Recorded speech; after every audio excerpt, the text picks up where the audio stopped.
There are several ways to move or copy cells in Excel. Here are a few to get you started. First, move cells by dragging and dropping. Select some cells. Point to the border of the selection.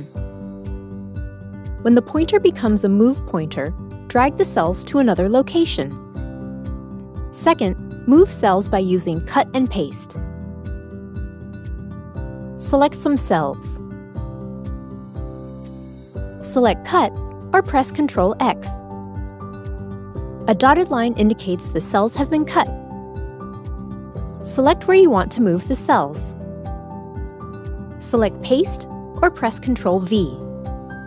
Third, copy cells by using Copy and Paste. Select some cells. Select Copy or press Ctrl C. Select where you want to copy the cells. Select Paste or press Ctrl V.